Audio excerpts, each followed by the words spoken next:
Hi, this is Aaron with iBoard Repair, and today I'll be working on an iPhone 16 Pro Max that randomly died on my customer overnight. In this video, I'll be diagnosing the motherboard and repairing it at a microcomponent level.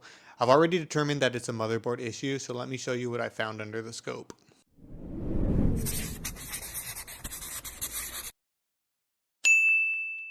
This is the iPhone 16 Pro Max motherboard. I have already removed it from the housing. And there was a shield covering these components, and I've already removed that as well so I can see these components.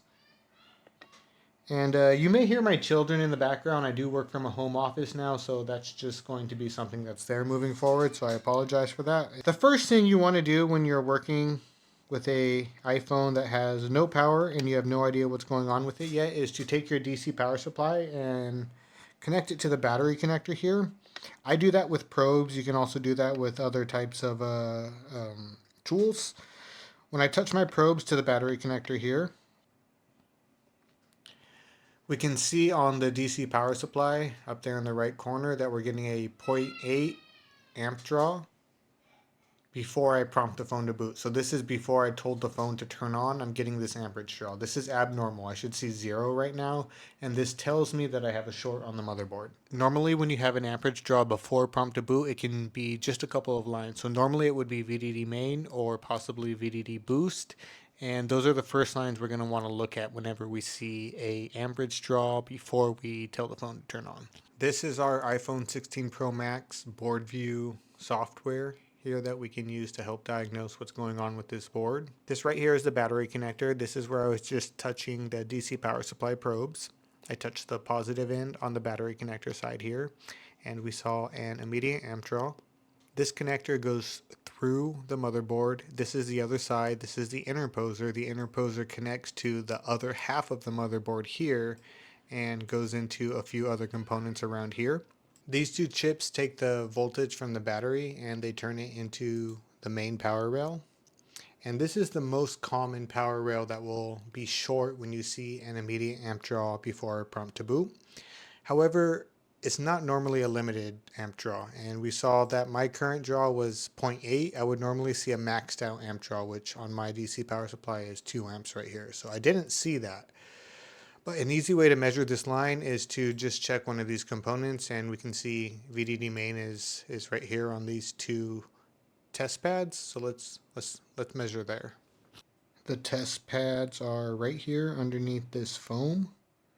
And I'll turn on my multimeter now, and I like to use diode mode, but you can also use resistance. The board view software shows a lot of values in diode mode, which is why I use it. And I believe it was these pads here that were VDD main. So I'll put the red probe on ground, the black probe on VDD main. And that line is not short. So that's one of the most common culprits you'll see. In this case, it is not the problem. Let me show you what the next most common culprit is.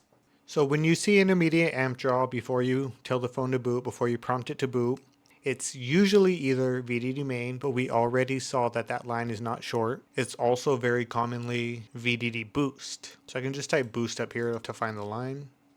In fact, I see it in the drop-down menu. VDD boost right here. And VDD boost is always a 4x4 chip with the coil on one side here. We have main on the other side here, and we have the actual VDD boost line right here. And if I measure one of these capacitors, this would be the most likely line to be short after VDD main. I have another test point way over here. I can probably scratch it to reveal it. But I've already removed this shield over here, so I can just measure on probably this capacitor right here. So there was a metal shield here. I pulled it off to take these measurements. That's why I decided to make this video, because I've already measured VDD boost here, and I can show you that it's also not the problem. So here's the 4x4 chip that I was talking about. Here's the coil. Here's the capacitor on VDD boost. Here's the ground side. Here's the side that's on the line. And this is also not short. So as a technician, what do you do at this point? A lot of techs don't know what to do. Those are the two main lines you're taught to look for when you see an immediate amp draw before prompt to boot. So let's see what the other issues can be. There's a few ways that we can diagnose this. We can probably inject amperage directly into VDD main and we'll see where the heat goes. It will probably light up an IC, and the IC will probably not be the problem itself. It will probably lead to the line that's the problem. Or I could even just probably poke around. I know there's a short on this motherboard, and if I just measure enough lines, I can probably find the line that's short just by using my multimeter. I know there's a few other ICs that are less commonly known that can cause an amp draw before prompt to boot. Most of them are like audio ICs. That's the main one I've seen. There's an audio amp that will typically show an immediate amp draw before prompt to boot, just like VDD main. However, it doesn't really connect to VDD main directly anywhere on the board view other than through the chip, so it's kind of hard to find. So that's probably what I'll look at next. I'll probably then just kind of poke around, and if I still can't find it, I'll probably inject voltage in and use a thermal cam to see where heat's going.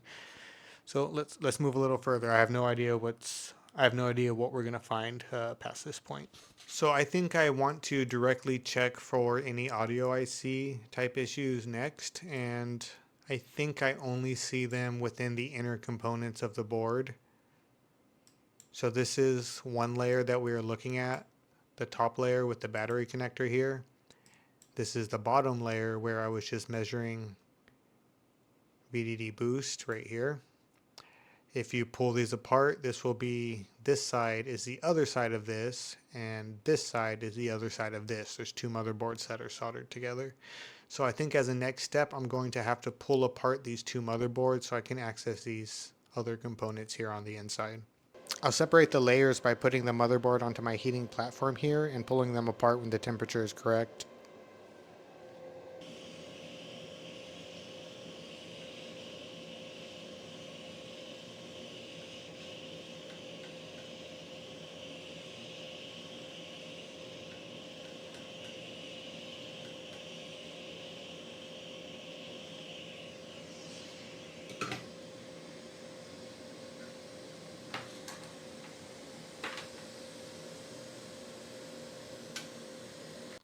So the motherboards have been pulled apart, but one thing we should note is we know for a fact that we had a short on this motherboard, and we can deduce that it was either on this side or it was on this side. If it is on this side, it actually doesn't matter. I can completely get rid of this board because the data is on this side. I have donor boards that can replace this one that I know work well and are working already. To verify, I can inject voltage into VDD main on both sides, and I can see which side takes the voltage. We already know that VDD main is right here. Let's take our DC power supply probes and inject voltage directly into it and see if we get an amperage draw on this board or not. We do not get it on the RF board, meaning it's almost surely going to be on the CPU or the data board. So let's inject into this side and see if we get an amperage draw. So we just checked right here and we did not get an amperage draw, which basically will rule out this board as the problem. This is the RF board. This is the CPU, NAND, and EEPROM board, and the important board. It holds the data. And we can inject into VDD main right here, right next to the VDD boost we were already measuring at, so a little bit past that. Let's inject into this capacitor and see if we get an amperage draw. So that should be right here. I don't remember what side is ground, but it doesn't really matter if we get an amperage draw on both sides. Interesting, a 0.03. I was not quite expecting that. That would imply that this side is ground. This side is VDD main, and it will take amperage, but it's not taking the full amount. So that still leads me to believe we have a problem on this board. And these are the chips I most highly suspect will show me a short on one of their high voltage power rails. These two chips here.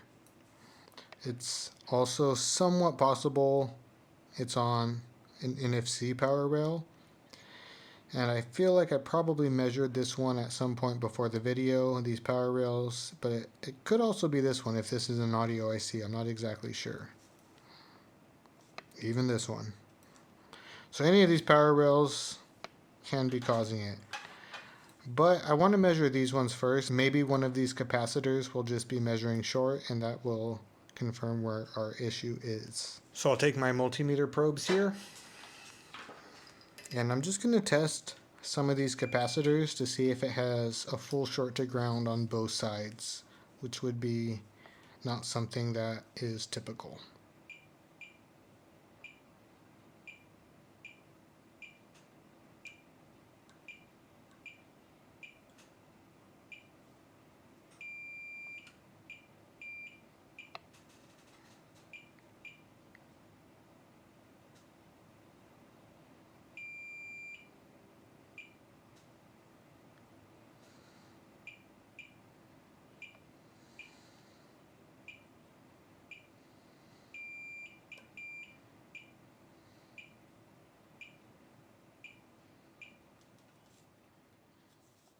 Interesting. I'm not seeing anything yet.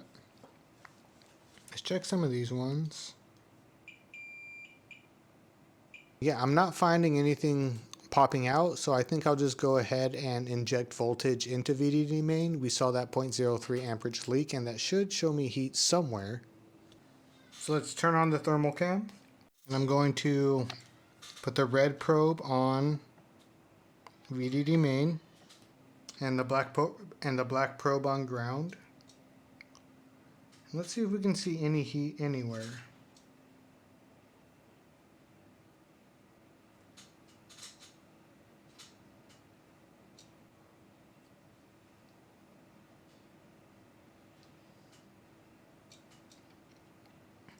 I'm seeing a pretty clear spike in the charging IC here.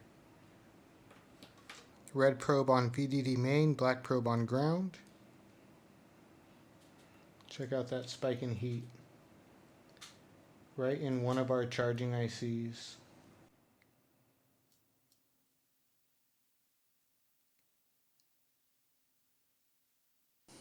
So it looks like we are getting heat on this chip here, U4000. We can open up our schematics. Definitely has something to do with charging one of our charging ICs. I'm not quite sure each chip's individual role on this model of iPhone. I kind of think I specifically saw heat on some of these, like this capacitor here. I think I want to measure some of these individual lines that are around this chip and make sure that none of the lines itself are short. It's very possible that we have a single capacitor that's short on one of these lines rather than a bad chip itself. So once again, I'll take my multimeter and I'm just going to measure some of these capacitors around this chip.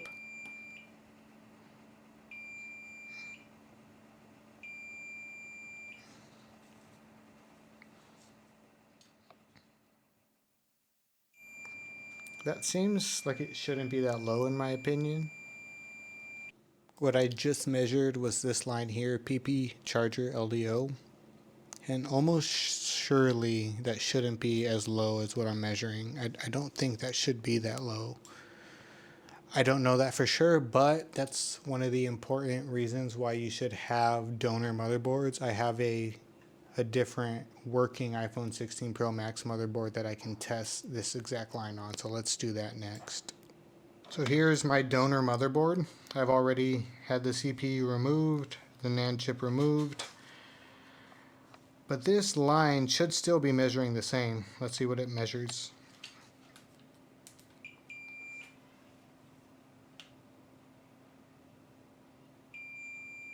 That side is ground.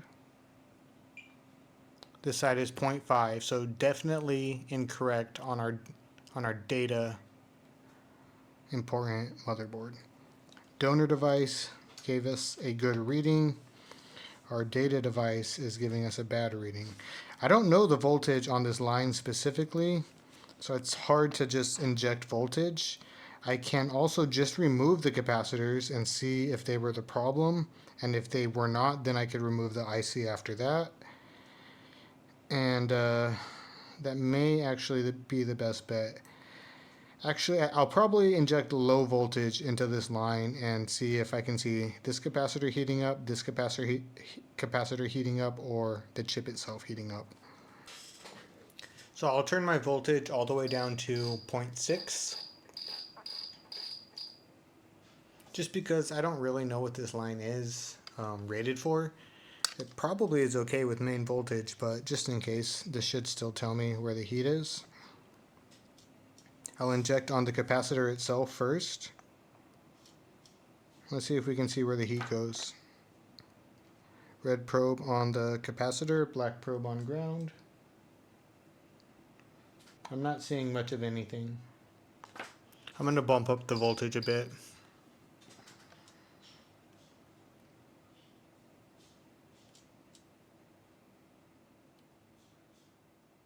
I think I do see the chip itself heating up. I think we need to replace it. And I believe I've seen enough evidence to warrant pulling this chip up. I could then measure this line and make sure it's no longer short. As long as that line is no longer short with this chip up, then I know the chip itself is the problem and I can just go ahead and replace it. This chip is okay to replace. It is one of the charging ICs. This is also, I think this is the wireless charging. I'm not 100% sure. This chip is more like old, what TriStar used to be, and it's also part of charging, but it can't be replaced by itself. It's paired to this chip. I'm glad that's not the issue. I'll just pull this up and measure this next. Let's go ahead and do that. I do have to be careful not to overheat this area. It's very easy to overheat the PMIC here because it's almost directly on the other side of this chip. I think I'll heat from this angle because I tend to overheat from my style lower than higher. If I do it lower here, I'm going to be damaging less than if I did it on this side. Though I don't really like the angle that I'll have to grab with the tweezers right here, I still think it's probably best. I'll add a little bit of flux.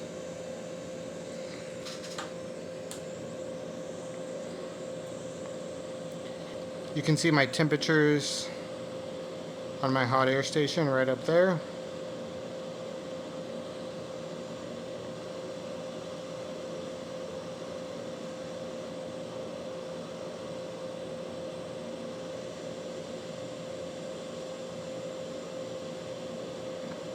In this case, I'll just grab the chip, and once it's ready to pull off, it will come off. There we go. It's hard to tell, but I think there might be damage on the surface, on the undersurface of this chip. Anyways, we can just go ahead and measure the line itself that we saw was abnormal before. This is ground. This should be nothing at this point, OL. And that's what I'm seeing. Good, so once I replace this chip, I think that should be the only problem. With the chip removed, I'll go ahead and clean and flatten these solder pads. I'll add some flux down first.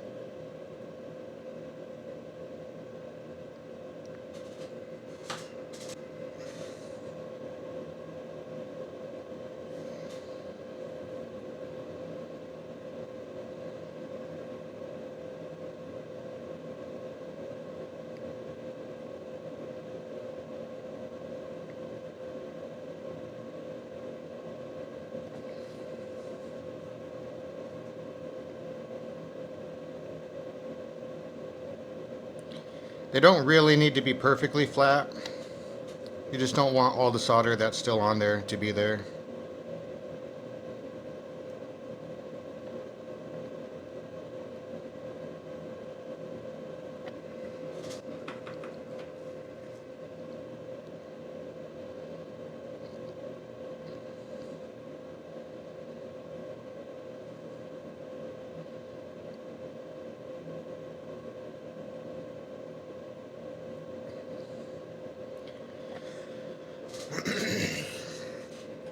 These little capacitors in this area are very, very, very easy to move.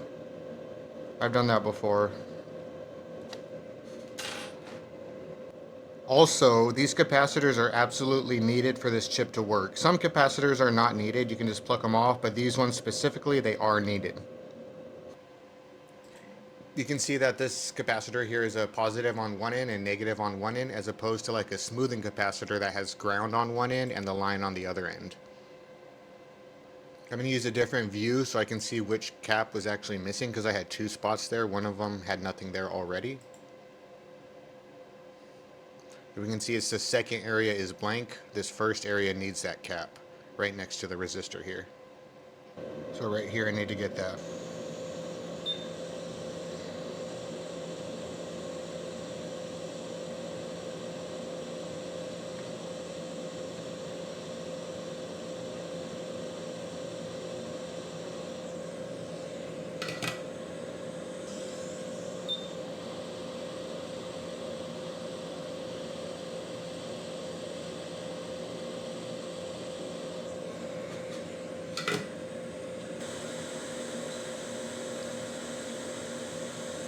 You can order this chip, I think, or you can harvest one.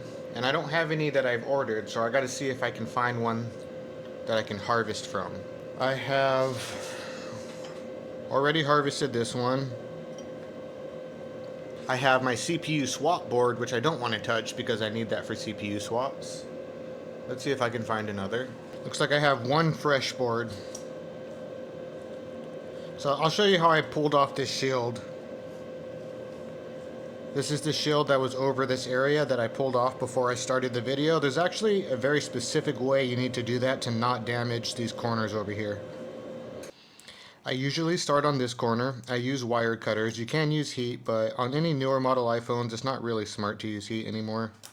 Start with that corner. It usually doesn't do too much. I'll try to grab this corner next. Like that. Sometimes I'll mess up one of those capacitors, but it doesn't really matter. You have to watch out for NAND right here, because when you pull it up, it can almost hit it sometimes. So I'll kind of usually go like this first.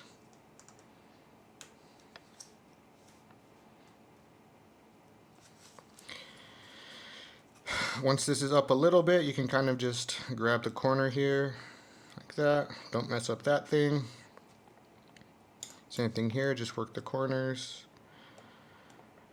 They all like to bend in if you just lift, so you have to lift it with the wire cutters when you get to it.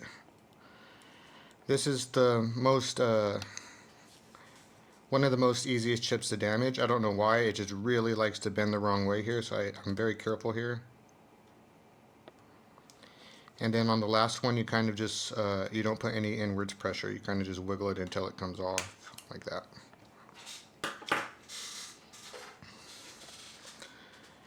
And that way, I didn't damage any of the components around the corners. It's very, very easy to do, to damage these components. If you just grab one corner and lift, you'll almost surely damage a couple of things.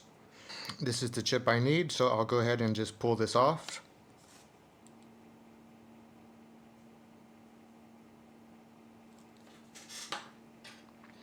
So this is just a donor board. I don't care what happens to it.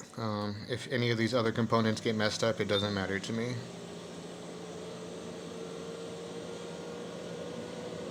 In fact, I think I'll remove these two caps just to get a better way to hold this chip.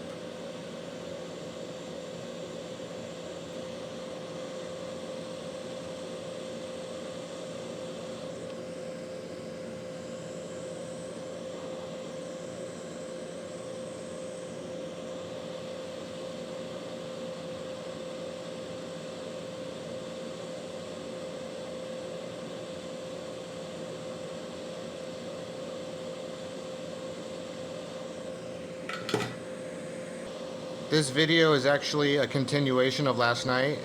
My wife needed help with the baby, so I didn't get to finish this. And this morning I've had a lot of coffee, so my hands are a little more shaky now.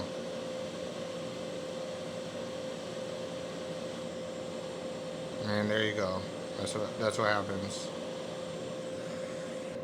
So I'll go ahead and clean up this chip, and then I can reball it. I'll add a solder paste with my reballing stencil after I clean it.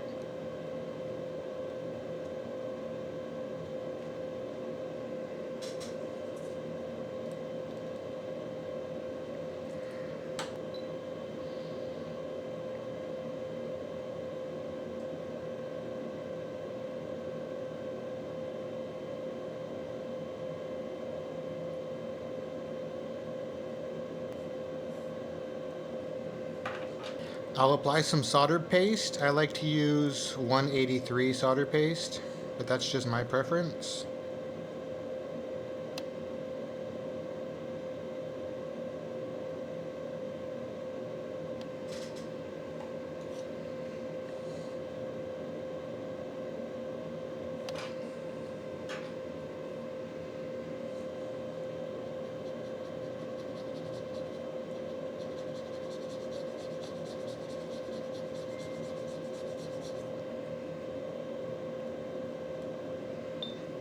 I like to use about 280 on my hot air here when I'm reballing this.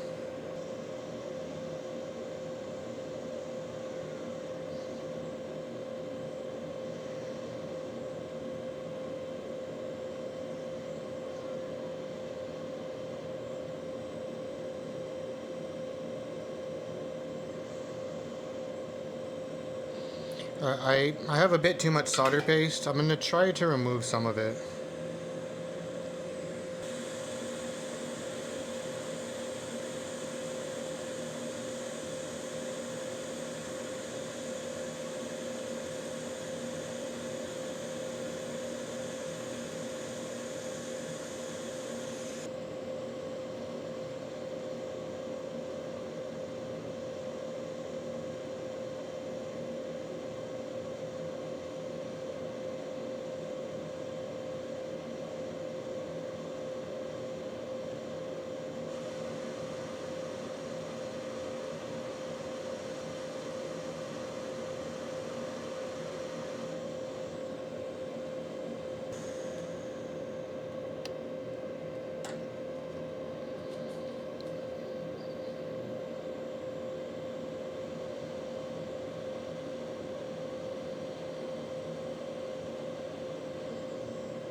And that looks fine still.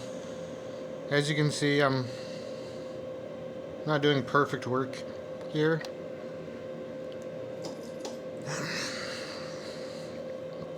But there's enough room for error as long as you are careful. Like, this is still a perfectly fine reballed chip. It was just kind of a little bit ugly during that process. So now I can go ahead and put the chip on. I like to heat the board just a little bit first. That way the flux will melt instantly when I apply it.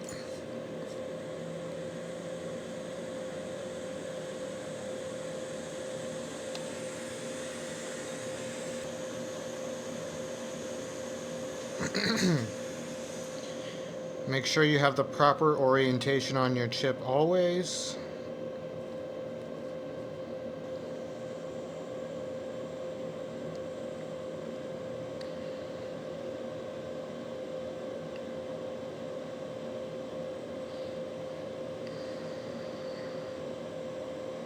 By melting the flux first, it's not flowing away right now and moving the chip.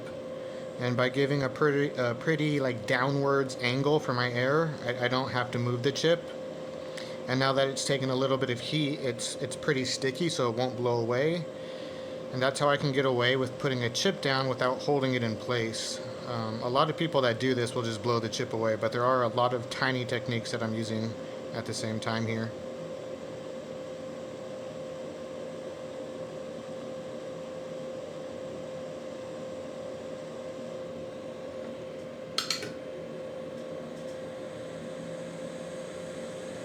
That was a bit more heat than I wanted. I should have pulled it away a second or two earlier. I didn't like how many other components had heated up here. I have some sensitive components on the other side here.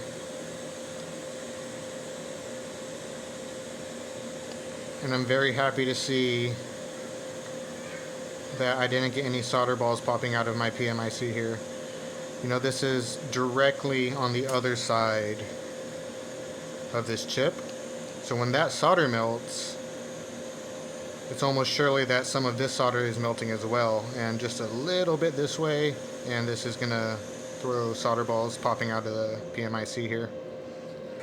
But I believe we should be fixed, and I can verify that by testing to see if we have that that low reading on this capacitor right here. So I'll turn my multimeter back on and I'll keep it on diode mode. And last time, I don't quite remember what we saw, but it was quite low. And it should have been quite high, like 0.5. Let's see what we get now. I think this is the ground side. Yes. And this is 0.37. So it's much lower than the 0.5 only because this board is still very hot, and that will bring that number down. But it's nowhere near that point, like 0.1 that I saw initially, whatever that was. So I do believe this board is fixed. I will clean it up a bit, and then I'm going to put it into a testing jig, and we can see if it's turning on now. I have the motherboard in my testing jig now. And I haven't connected the parts yet, but we can see if we have this amp draw at the battery connector still like we did before or not before we connect the parts here.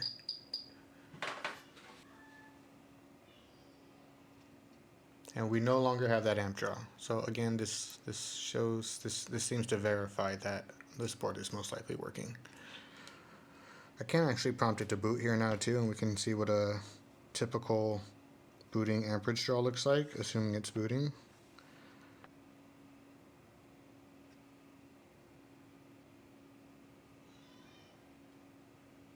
That doesn't look like a booting amperage draw to me, so I don't know what's going on yet. This kind of looks like DFU or recovery mode. I'm going to take this chip back off. Maybe I messed up the reball. It's also possible I never checked the pads underneath the chip. There might be something going on underneath still.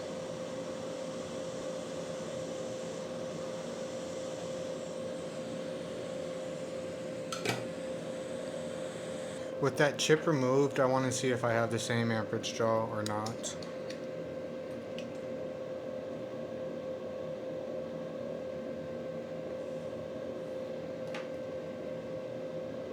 What I'm doing right here is just shorting the power button line.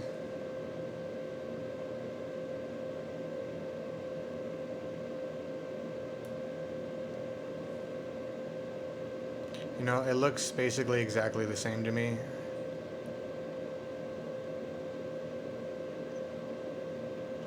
And that tells me a few things.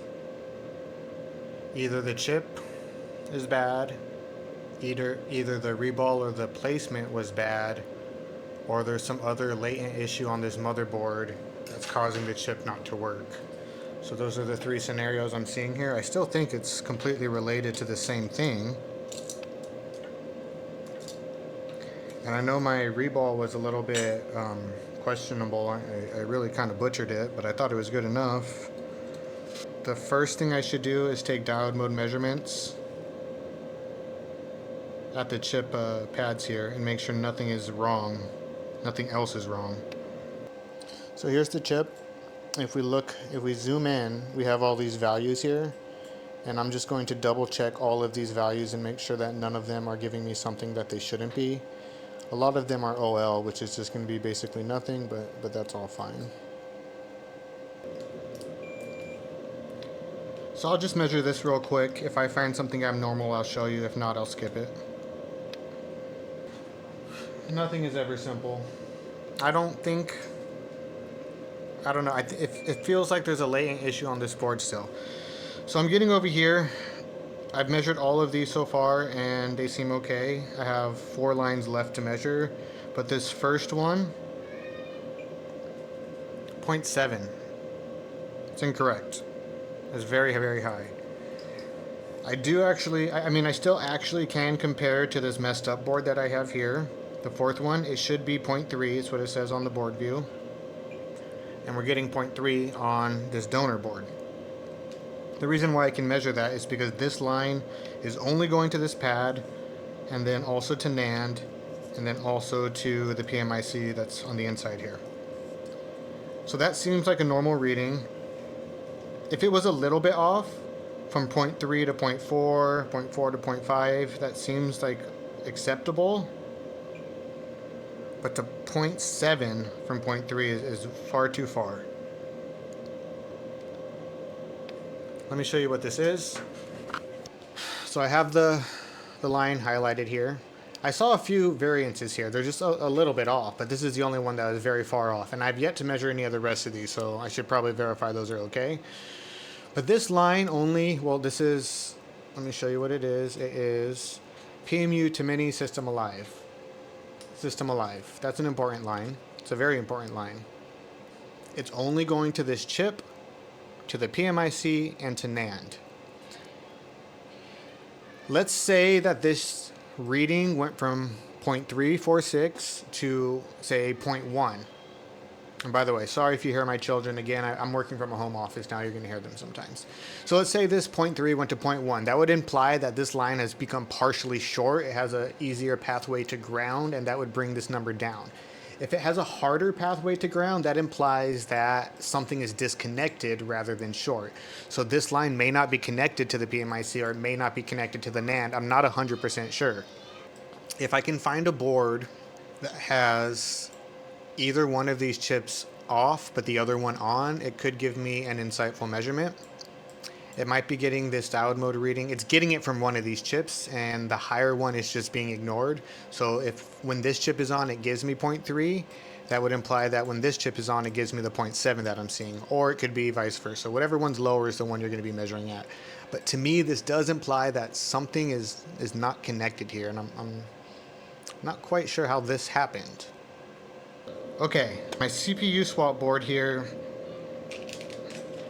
has possibly a useful bit of information. We have NAND off, we have PMIC on, and we have this chip on.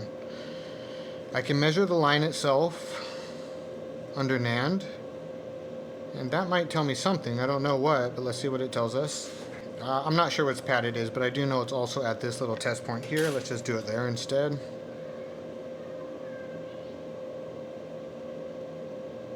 Let's see what we get.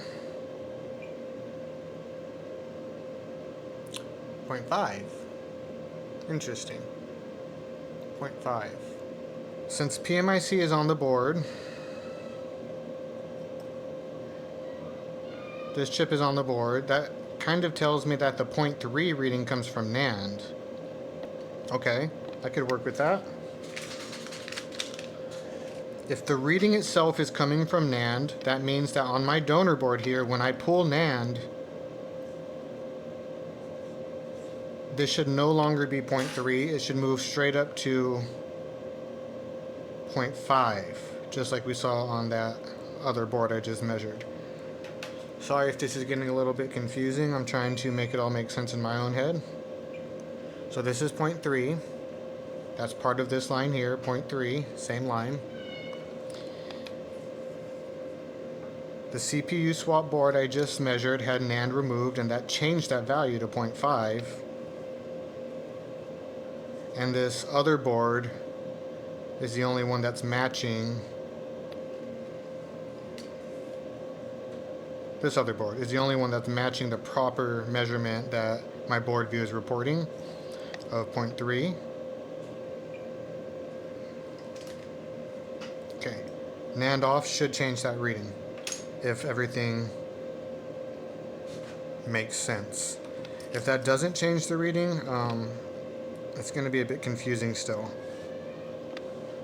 I mean, sometimes there's just pretty high variance between different motherboards on the readings themselves, and that's something that should be considered. This is just quite different, so it's hard to tell.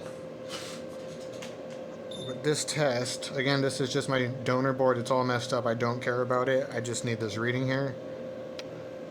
This should give me the information I'm looking for. As long as this value changes once this chip is removed, then that will kind of confirm to me that NAND is loose on my data board. That's kind of the only path I'm seeing here.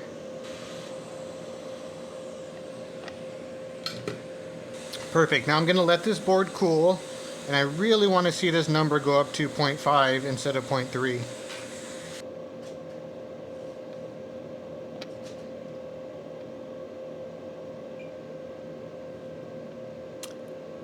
Okay, not to 0.5.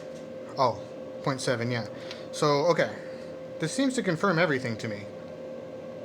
Very, very... Okay, let me show you... Let me summarize this, because it's a little confusing because I have different chips off of different boards. But to me, this is making sense. I have 3 boards here. Let me try to break this down in a way that makes sense. I have my data board here. This is giving me a 0.7 reading. This has the charging IC off, but the NAND chip on, and the PMIC on. Those are the only 3 spots that this line goes. This is giving me a 0.7 reading.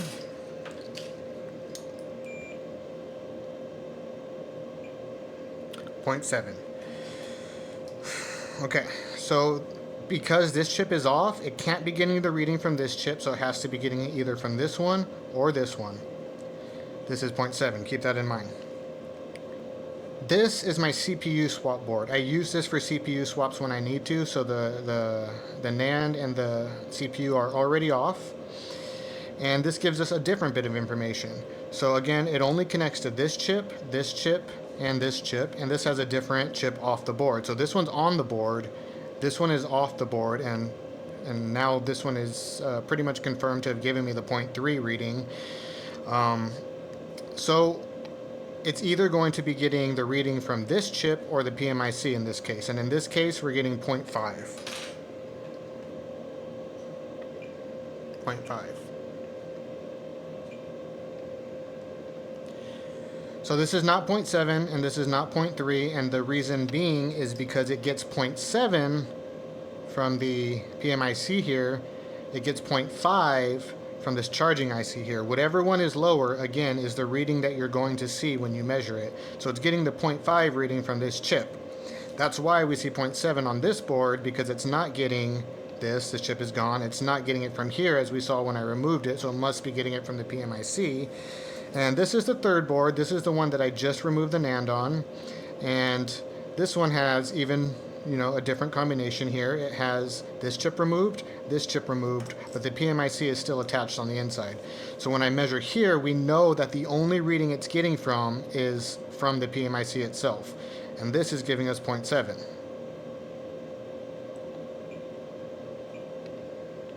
0.7. So because we see 0.7 here, with NAND and charging removed, we know it's getting it from the PMIC. So let's go back to the data board that I'm working on. Because I'm getting 0.7 here, even though NAND is still attached, that tells me NAND is not fully connected. It's not talking to the rest of the line. I hope that makes sense. I tried to explain it in a way that I can visually show it, but it is a bit confusing because different chips are going to change your reading. So what I can do now, I can clamp this. Let's clamp it. I won't be able to get data that way, but if I clamp it and the reading changes, it tells me all it needs is a little bit of pressure and a reball is going to fix it. So let's try that first. And if that reading goes right back to 0.3, then we know for sure that we just need to reball that chip and we'll be good. It did not. That's still okay. This is still the best course of action. I need to remove NAND and see what's going on here. I'm a little bit interested in the history of this phone now. I don't know exactly what happened. This is a B2B client, and to be honest, he sometimes confuses his board, so I don't know a reliable story for what happened with this one. But for NAND to be randomly disconnected is weird. I do have another 16 Pro Max in queue that's giving me error 4014 with or without NAND connected. And that tells me that, I have another NAND problem or possibly CPU issue. The 16 and 16 Pro and Pro Max boards are showing a lot of odd issues that I haven't seen too much of before. I'll say that. I feel like there are going to be a lot of problems in the future with them. So yeah, let's pull this up and see what happens. Also, yeah, okay, this is an issue that's not related to this chip. It could have possibly damaged this chip because we know that there was a short under this chip on the old one. So I don't know how that happened, but there's another separate issue underneath this chip that could not be related to any of the work I did. There's no heat in this area. So, I don't really know what happened. Maybe when I split the board it took too much heat, but I split boards all the time. That's not something, I would see solder balls if it took too much heat. So very, very odd behavior. Let's just remove it and see what we can do. I really don't want to overheat the CPU here. So I'm going to try to remove this kind of how I removed the last one.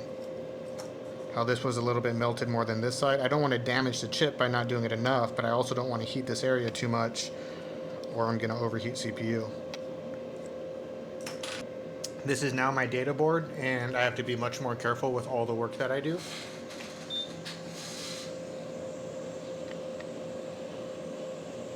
So I'll go ahead and remove this first just so I have easier access to this chip.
Nothing looks out of the ordinary.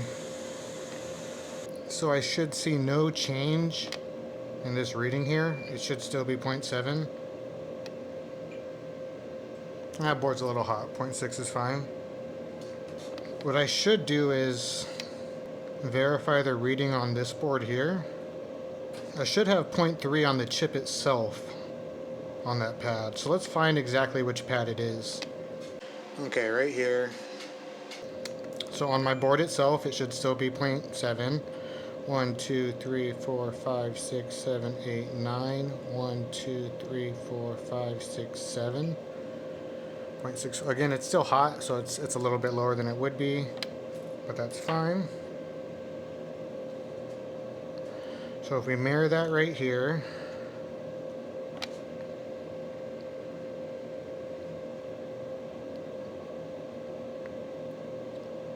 we have to count these as pads, even though they're not really there. 1, 2, 3, 4, 5, 6, 7, 8, 9. 1, 2, 3, 4, 5, 6, 7.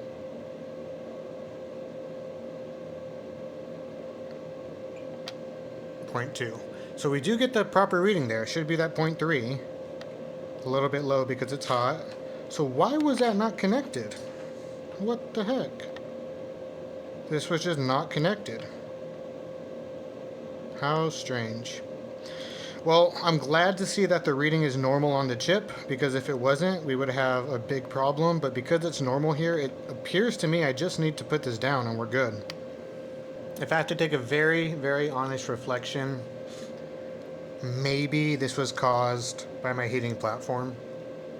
And I already know that because NAND is facing down on the heating platform, it's different than other models, that I have to use a lot more top heat. But I think I need to preemptively use even more top heat even earlier to try to avoid any type of issues that are happening with my NAND chip here. It goes in here.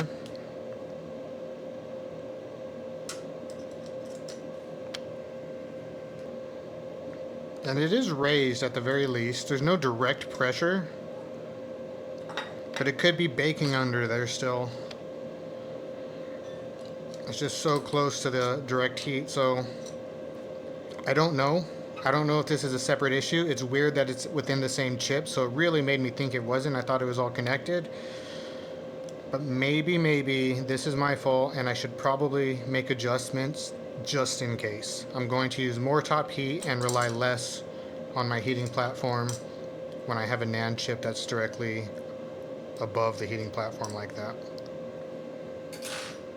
So I'll go ahead and clean up this area, clean up the chip and reball it, and then place it onto the board, and then I will be back. You guys don't need to stick around for that process. Okay, I have NAND on the board.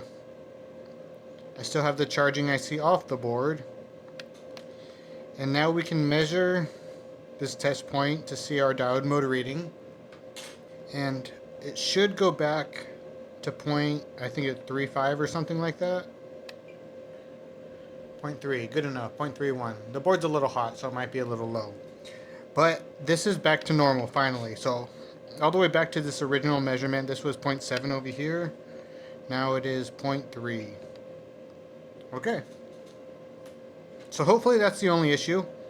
I'm going to put this chip back and hopefully it will turn on now. This chip came off pretty clean. So I think I will try to just place it back without even bothering to reball it, because I would like this to be done now.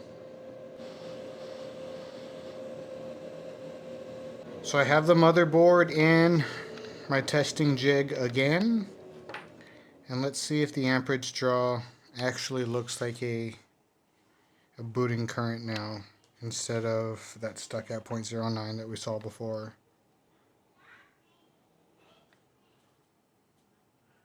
Different. Is it better? It's all over the place. It looks better so far, as long as it just will start moving up. That looks pretty good to me. There we go. Oh, restarted. It might be okay. I'm not sure if the iPhone 16 Pro likes to fully boot from DC power supply rather than the battery. But that looked pretty good to me. Let's put the parts on and see what we're working with now. Okay, so I put it together. You see it's in the testing jig here, and it was giving me an Apple logo boot loop just a moment ago, and that lines up with what we saw in the DC power supply. There we go. We see it again. I don't know what this means yet. I don't know the original problem of this motherboard, but what I'm going to do now is force an update. If it's showing me the Apple logo, it will almost surely go to recovery mode. So by holding the power button while the phone is looping, while it's plugged in, I should get recovery mode. Let's just test that now.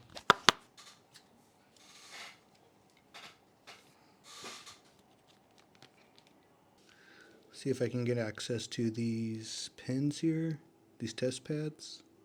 So when a phone is booting up, if you hold the power button, it will go into recovery mode. And when a phone is boot looping, it's the same as booting up. At one point, it will cycle the startup, and once it cycles, it should go to recovery mode while I'm holding the power button down. Okay, well, I don't know. I think this is new recovery mode. I've never actually seen this recovery mode before.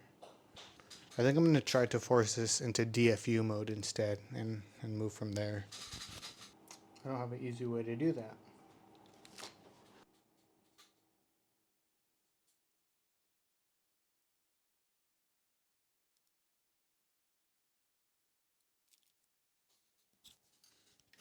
I don't know what this is. It just booted up. I was holding the power button down as it was boot looping.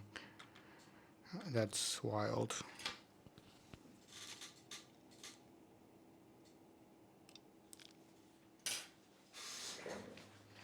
I'll double check the passcode here.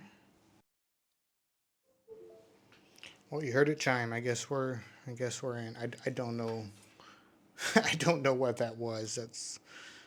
I have no idea what that was.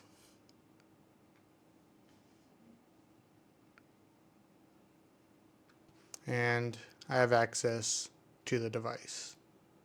And this was a strange one, I'll admit. So I don't know what this last little bit was about. It was boot looping until I held that power button down for longer, which is really, really strange. But it does appear to be stable now, and I'm just going to go ahead and pull this data while I have the chance to. So data recovery is successful. I have a working copy saved, and this will be the first video I'll be releasing in nearly a year, but I do have a string of iPhone 16 series videos I have ready to release. This video was an amp draw before prompt to boot, and my next video is also an amp draw before prompt to boot, but that one has a different underlying cause. I also have a 16 series CPU swap that has terrible audio, so I have to see what I want to do with that. I have a RAM swap in queue. I have a no touch already recorded ported, and all of these are on the 16 series, so I want to get these all released in line. And if you did make it to this part of the video, I do want to say thank you. I realize that my videos don't really have widespread appeal. It's mainly just for technicians, and even more so, it's just technicians that have a pretty good attention span. So if you're one of these technicians and you're not subscribed to me, I would really appreciate it if you would subscribe to me. It will help motivate me to keep making these types of videos and let me know that you enjoy them. Anyways, thanks for watching this video, and stay tuned for those other iPhone 16 series videos that will be released shortly. See you next time.